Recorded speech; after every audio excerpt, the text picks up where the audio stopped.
Good morning students, class 10 economics का new chapter चल रहा था आपका सेक्टर्स ऑफ इकोनॉमी, जिससे मैंने आपको ऑल दिस थ्री सेक्टर के बारे में पढ़ाया था। Primary sector, secondary sector and tertiary sector. ये तीन सेक्टर के बारे में मैंने आपको पढ़ाया था, उसका एक्सप्लेन किया था मैंने, और मैं समझता हूँ कि आपको समझ में भी आ गई होगी। लेकिन उसके आगे जो टॉपिक आपको पढ़ना है वो टॉपिक आपका है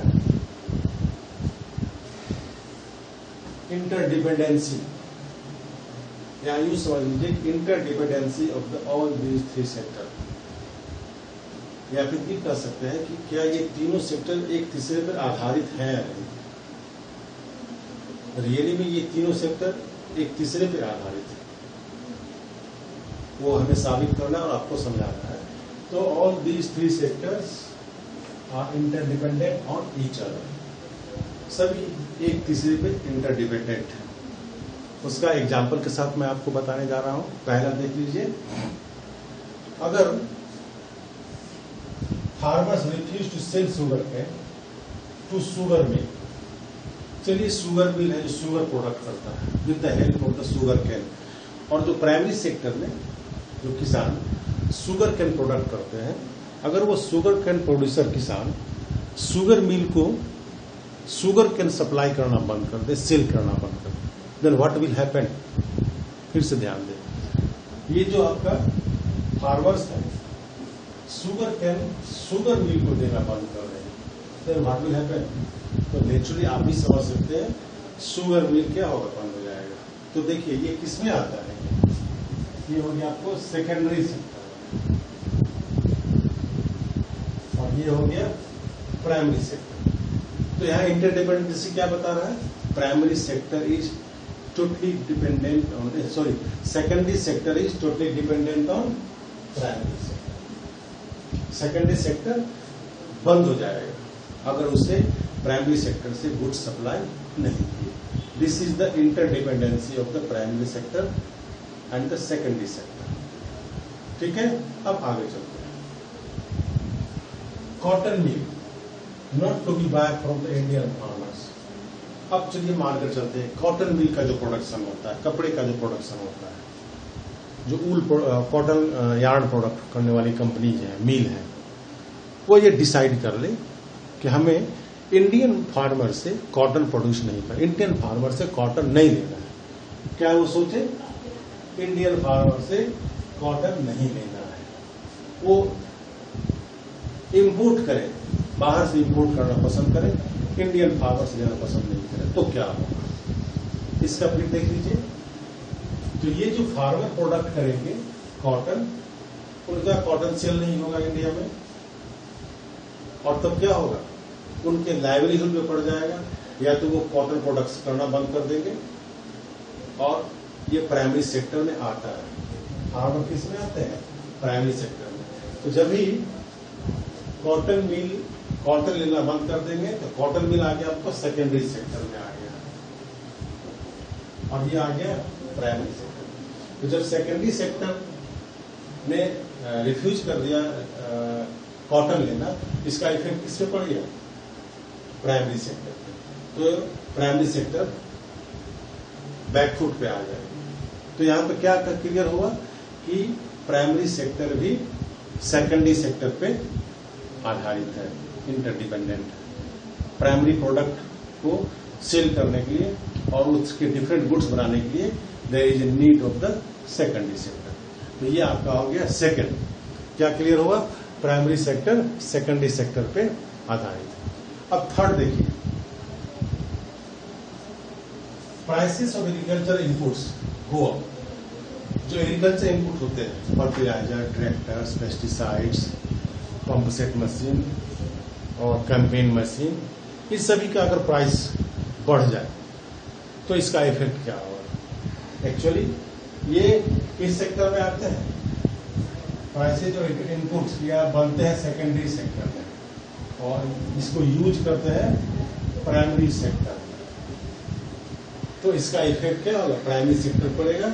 जो प्राइमरी प्रोडक्ट होंगे, जो फार्मर जो प्राइमरी प्रोडक्ट करेगा, उसका प्राइस भी क्या हो जाएगा, हाई हो जाएगा। क्यों, क्योंकि उसने जो इनपुट्स लगाए उसने जो मटेरियल लगाया एग्रीकल्चर सेक्टर में वो बहुत महंगे हो गए, और जिसके कारण जो भी प्रोडक्ट आया वही महंगा हो जाएगा। तो this is the relation, this is the interdependency of the primary secondary sector on the primary sector. And then now the next आपको स्ट्राइक।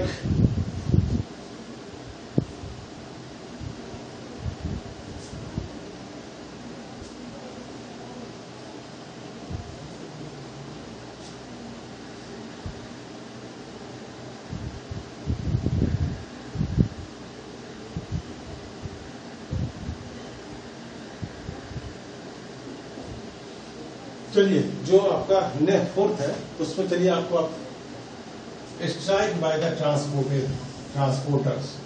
जो भी ट्रांसपोर्टर है वो किस सेक्टर में आता है? टर्सरी सेक्टर में आता है। और ये सारे transporter at a time strike कर दे तो क्या होगा? तो इससे दोनों सेक्टर इफेक्टेड होगा। वो कैसे? Primary and the secondary. जो प्राइमरी प्रोडक्ट होंगे, जो विलेज में, गांव में, रिमोट एरिया में प्राइमरी प्रोडक्ट होंगे, ग्रेन्स होंगे या उससे भी जुड़े हुए सारे चीज, उसका सप्लाई मिल के पास नहीं हो पाएगा, बड़े बड़े मिल के पास नहीं हो पाएंगे। और सेकेंड, जो प्रोडक्ट इंडस्ट्रीज में होंगे, मिल में होंगे, सेकेंडरी सेक्टर में होंगे, मैन्युफैक्चरिंग सेक्टर में होंगे, उसका सप्लाई फिर रिमोट एरिया में और गांव तक नहीं हो पाएगा। और इस तरह करके ये तीनों अफेक्टेड हो जाएंगे।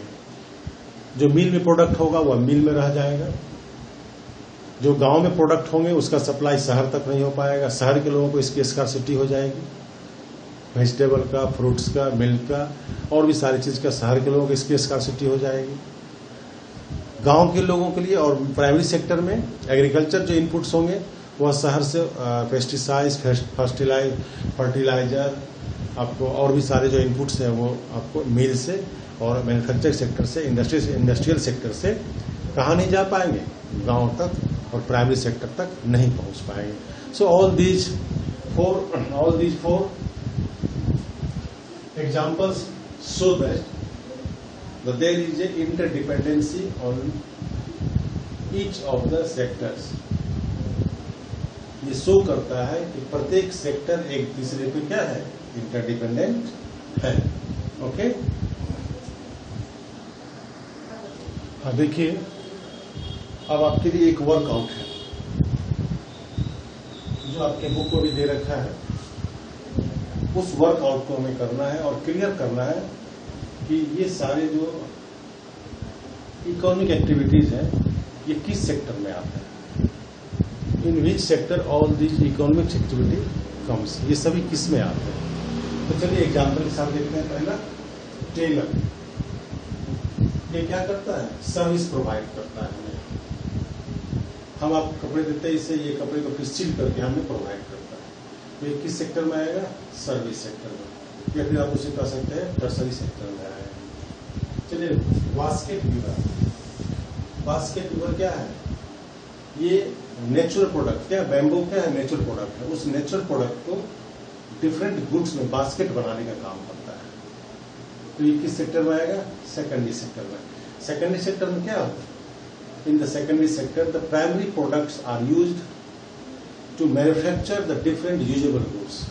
प्राइमरी प्रोडक्ट को अलग अलग चीज में इसको बनाते हैं, मिल जाते हैं सेकेंडरी सेक्टर। चलिए, मिल्क वेंडर, जो दूध को डोर टू डोर पहुंचाता है। तो दूध कहां से लाता है? दूध प्राइमरी प्रोडक्ट है एनिमल के थ्रू, और उसको ये सर्विस करता है डोर टू डोर, घर पहुंचाने का काम करता है। फार्मर ने मिल्क प्रोडक्ट किया जो प्राइमरी सेक्टर में आ गया, लेकिन उससे ये क्या करता है? डोर टू डोर पहुंचाने का काम करता है, तो ये आपका सर्विस सेक्टर में आ गया।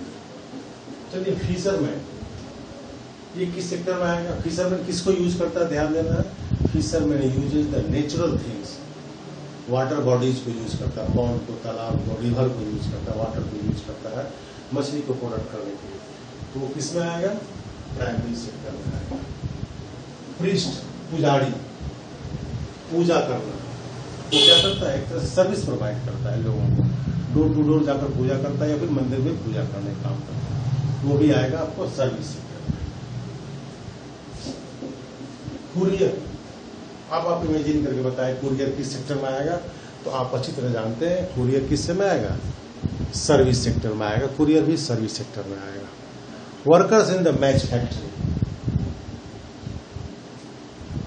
Workers in the match factory, माचिस के फैक्ट्री में जो वर्कर काम करते हैं तो वह कौन सा सेक्टर हुआ, वो आपको सेकेंडरी सेक्टर। इंडस्ट्री हो गया, उसमें क्या है, नेचुरल प्रोडक्ट को यूज करके अलग एक चीज बनाया जाता है, तो वो क्या करना है, secondary sector. Second money lender, money lender जिसे करते हैं, किसे करते हैं, जो पैसे सूद पे लगाता है, कर्ज पे पैसे लगाता है, इंटरेस्ट पे पैसे लगाने का काम करता है, वो मनी लेंडर कहलाते हैं। तो मनी लेंडर क्या करता है, सर्विस प्रोवाइड करता है सोसाइटी में लोगों को। हालांकि वो इंटरेस्ट लेता है उसका, बट सर्विस प्रोवाइड करता है लोगों को मनी दे करके। तो वो किस सेक्टर में आ सकता है, वो सर्विस सेक्टर में आएगा मनी लेंडर। गार्डनर, गार्डनर क्या करता है, नेचुरल थिंग से फूल तैयार करता है, बगीचे का रक्षा करता है, देखरेख करता है, उससे फ्रूट या फिर फूल तैयार करता है। तो किस में आ गया, प्राइमरी सेक्टर में आ गया ये, क्योंकि उसमें किसको यूज किया गया, नेचर की थिंग को, सॉइल को, एयर को, वाटर को यूज करके उसने क्या प्रोडक्ट किए, फ्रूट प्रोडक्ट किए या फ्लावर प्रोडक्ट किए। तो वो किस में आएगा, आपको प्राइमरी सेक्टर में आएगा। पोटर, मिट्टी के बर्तन बनाने वाले, वो अभी किस चीज को यूज करते हैं, प्राइमरी थिंग को यूज करते हैं, सॉइल को यूज करते हैं, मिट्टी को यूज करते हैं। और मिट्टी को यूज करके वो क्या बनाता है, एक मिट्टी का बर्तन बनाता है। तो जैसा कि मैंने आपको बताया, प्राइमरी प्रोडक्ट को यूज करके, प्राइमरी थिंग को यूज करने के बाद एक अलग गुड्स बनाते हैं, तो वो सेकेंडरी सेक्टर में आता है। बी कीपर, वो भी प्राइमरी प्रोडक्ट में आते हैं, वो प्राइमरी थिंग को यूज करके मधुमक्खी का पालन करता है और एक नया चीज मध तैयार करता है, वो सेकेंडरी सेक्टर में आ गया। एस्ट्रोनॉट, जो अंतरिक्ष में जाते हैं, वो अंतरिक्ष में जाते हैं और एक तरह से ह्यूमन बीइंग के लिए साइंटिफिक खोज डेवलप करते हैं और उसके बाद लोगों को सर्विस प्रोवाइड करते हैं, तो वो सेकेंडरी सेक्टर में आ गया, टर्सरी सेक्टर में आ गया। एंड द लास्ट है कॉल सेंटर इन एम्प्लॉय, वो भी एक सर्विस सेक्टर में आ गया। तो इस तरह करके ये आपका क्लियर हुआ, इतने सारे एक्टिविटीज हैं, and all these activities comes under the different sectors, primary, secondary and the tertiary sector. All these activities come in the primary, secondary and the tertiary sector. Okay? आपके लिए क्वेश्चन है, to solve the table 2.1 table है जो मैं आपको book में दिखा दे रहा हूँ। इस टेबल को आप इसको फिल करके, एग्जाम्पल दे रखा है और इसके साथ ये आपको फिल इन द ब्लैंक्स है, इसको फिल करके और आप सेंड करें क्वेश्चन को। Okay, thank you.